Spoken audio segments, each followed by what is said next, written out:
La Fédération de la Russie, à travers son ambassade au Mali, vient de décorer le colonel Sadio Kamara, ministre de la Défense et des anciens combattants, le général de division Oumar Diarra, chef d'état-major général des armées, et le général de brigade Aliou Boï Diarra, chef d'état-major de l'armée de l'air. Ces décorations entrent dans le cadre du renforcement de la coopération entre les deux pays. Suivons. Ces décorations récompensent les personnes qui sont distinguées et qui ont beaucoup contribué au développement et au renforcement de la coopération entre les deux pays, principalement sur le plan militaire. Le diplomate russe a fait savoir que son pays et le Mali entretiennent un partenariat étroit, notamment par le biais d'une coopération militaire et technique. У нас в Мали налажено тесное партнерство, в том числе по линии военно-технического сотрудничества. Nous entretenons un partenariat étroit avec le Mali, notamment par le biais d'une coopération militaire et technique. Nous continuons à apporter le soutien nécessaire à nos amis bilatéraux pour résoudre le problème de l'augmentation de l'efficacité au combat des forces armées maliennes et de la formation des militaires et des forces de l'ordre. En 2022-2023, Bamako a reçu d'importantes livraisons d'avions russes. En conséquence, la capacité et l'attitude des forces armées et des forces de sécurité du Mali à éradiquer efficacement les menaces terroristes ont été considérablement améliorées. Nous en sommes ravis. Vive le président de la Russie et du Mali, Vladimir Poutine et Assimi Goïta.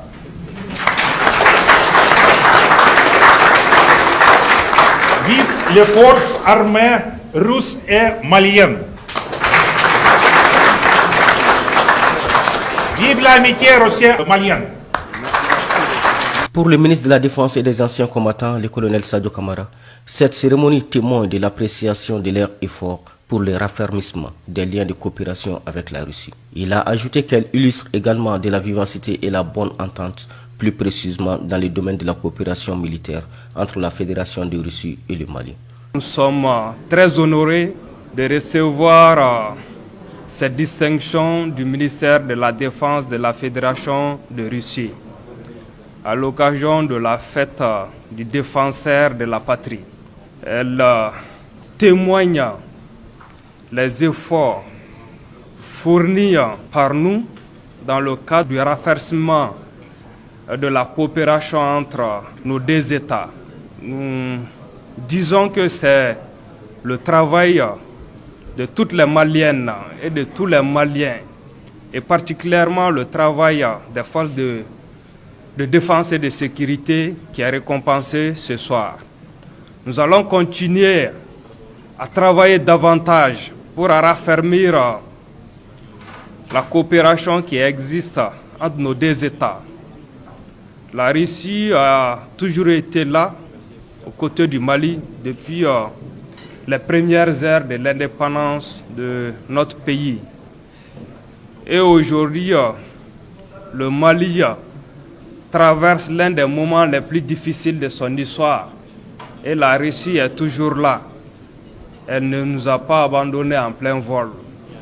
Donc nous remercions les autorités russes pour l'assistance, pour tous les efforts fournis pour que notre pays puisse retrouver la stabilité. C'est l'occasion pour nous aussi de rendre hommage aux défenseurs de la patrie qui continuent vaillamment de défendre leur pays. Au cours de cette célébration de la journée du défenseur de la patrie, 15 militaires russes ont reçu chacun une lettre de félicitations venant de leur pays et un officier malien, à savoir le commandant Amadou Maïga, pour les succès obtenus dans la maîtrise des armes, des équipements militaires et spéciaux, ainsi que la formation du personnel de l'armée de l'air. À présent, Aridjo Matina nous parle de la cérémonie de passation au niveau de l'état-major de la garde nationale, de l'armée de terre, de la gendarmerie et des directions de la DCSA. Suivons. Il y a quelques jours, les plus hautes autorités avaient procédé à des changements au niveau du commandement militaire. Les officiers nouvellement nommés se sont ainsi prêtés à la traditionnelle cérémonie de passation de commandement. Le génie militaire, à la fois une arme et un service, sera désormais dirigé par le colonel-major Faraban Sangaré, qui remplace le général de brigade Boukuri Diatigi Diarra, qui aura passé 2 ans et 4 mois à la tête du génie militaire. Le nouveau directeur, le colonel-major Faraban Sangaré, entend poursuivre les actions entreprises par son prédécesseur en vue de répondre aux attentes des autres armes et des populations. Au regard du contexte actuel, Et dans le cadre de la prise en compte des attentes des autres armes et services, mais aussi de la population, et les efforts doivent être mis à profit pour contribuer au désenclavement. Prise de fonction également du colonel Lafamouké Kamara, nouveau chef d'état-major de la garde nationale, qui remplace le général de brigade Élisée Jandao. Pur produit de l'école militaire interarmes de Koulikoro 22e promotion, le colonel Famouké Kamara, avant sa nomination, était sous-chef d'état-major des opérations de l'état-major général des armées.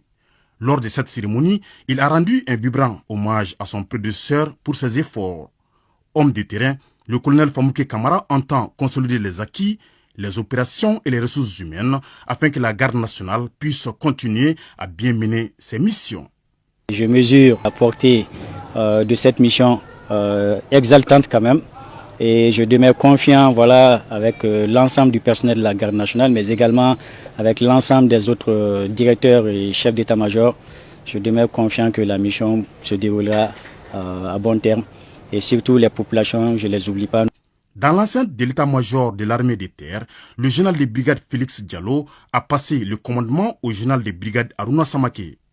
Le tout nouveau chef d'état-major de l'armée de terre a salué son prédécesseur, le général Félix Diallo, pour tout ce qu'il a fait durant 3 ans pour la restructuration de l'armée de terre. Le nouveau CMAT, le général Aruna Samake, lors de l'événement de passation des témoins, a promis de consolider les acquis avant de mettre l'accent sur la mission régalienne de l'armée de terre, qu'est la sécurisation du territoire national. On ne peut rien faire seul. La cohésion et l'entente entre les éléments de l'armée de terre d'abord, ensuite entre les éléments de l'armée de terre et les autres armées. Parce que c'est dans l'union qu'on peut faire quelque chose. Même exercice dans les locaux de la caserne chef d'escadron Balakoné de Faladje. Le nouveau directeur de la gendarmerie nationale, le général de brigade Moussa Toumani Kone, remplace le général de brigade Sambou Minkoro Diakité, qui aura passé 3 ans à la tête de la gendarmerie nationale. Le nouveau patron de la gendarmerie nationale promet de poursuivre et de renforcer les initiatives déjà en cours afin que la gendarmerie puisse jouer davantage son rôle. Le général Moussa Toumani Kone a aussi mis l'accent sur la valorisation des ressources humaines avant d'inviter ces éléments à plus de collaboration avec la population, surtout en termes de renseignement. Le travail qui nous attend, le directeur seul ne pourra pas le faire. Donc, c'est pourquoi je vais compter sur chaque gendarme, que chaque gendarme soit motivé et que le service public au bénéfice des populations soit amélioré. La dernière cérémonie de passation de commandement est celle déroulée dans les locaux de la direction centrale des services de santé des armées où le général de brigade Mohamed Alpha Diao passe le flambeau au nouveau directeur de la DCSA, le colonel-major Guidjouma Dambélé. Le nouveau directeur n'a pas manqué de saluer les remarquables actions menées par son prédécesseur et a rassuré de tout mettre en œuvre pour maintenir la dynamique enclenchée, surtout dans le cadre de la prise en charge des blessés sur les théâtres d'opération. C'est la continuité. Et j'exhorte tout le personnel de la DCSA à s'unir, se donner les mains pour l'exercice de cette noble mission qui nous a été confiée. Je compte aussi bien sur les anciens que les tout nouveaux. C'est un travail collégial. Les différentes cérémonies de passation de commandement ont été dirigées par le chef d'état-major général des armées, le général de division Oumarou Diarra. Les officiers nouvellement nommés sont ainsi renvoyés dans l'exercice de leurs nouvelles fonctions. Les magistrats militaires se sont réunis à Bamako pour échanger sur les questions des droits de l'homme et la protection des civils lors des conflits armés. C'était en présence de Abdul Karim Kaba. Suivant. Impliquer les conseillers juridiques dans l'élaboration des textes régissant les forces armées et élaborer un manuel du conseiller juridique sont autant de recommandations formulées à l'issue de cette session destinée aux conseillers juridiques. Pour le porte-parole des participants, cette formation permettra aux magistrats militaires d'être mieux aptes à dire la loi.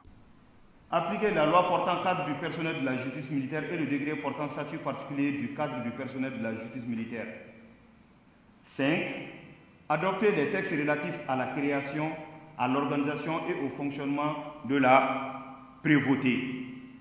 Parce qu'en réalité, cette prévôté du commun des mortels, il y a un texte qui régit les missions de prévôté.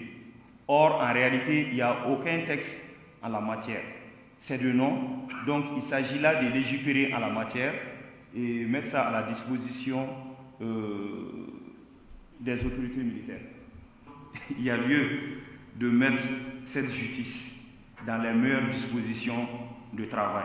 Abondant dans le même sens, le directeur de la justice militaire et les partenaires ont salué la tenue de la session tout en demandant sa pérennisation. Ce séminaire organisé par la direction de la justice militaire avec l'appui du Centre de Genève pour la gouvernance du secteur de la sécurité DECAF a été une opportunité importante pour les magistrats militaires de croiser leur expérience, de confronter leurs analyses, de questionner leurs propres certitudes et d'apprendre à travailler ensemble sur des questions juridiques majeures. C'est une bonne nouvelle que le Mali, que les forces armées maliennes aient élaboré des cursus qui permettent des apprentissages continus en droit international humanitaire, bien que le cas des participants découvre pour la première fois certaines notions qui ont été présentées dans les différentes sessions au cours de cette formation. La lutte contre le terrorisme va avec le respect des droits de l'homme, d'où l'engagement des autorités de la transition. Les travaux ont permis de souligner l'importance de poursuivre les efforts dans le renforcement des capacités des conseillers juridiques afin d'impulser plus d'efficacité dans l'application des droits de l'homme et du droit international humanitaire. La disponibilité et l'engagement personnel de chacun de vous ont permis d'aboutir à des recommandations pertinentes permettant d'outiller efficacement nos magistrats militaires dans leurs tâches quotidiennes. Renforcer les magistrats militaires dans leurs tâches aura été cette session, et cela afin de relever de façon efficace les défis.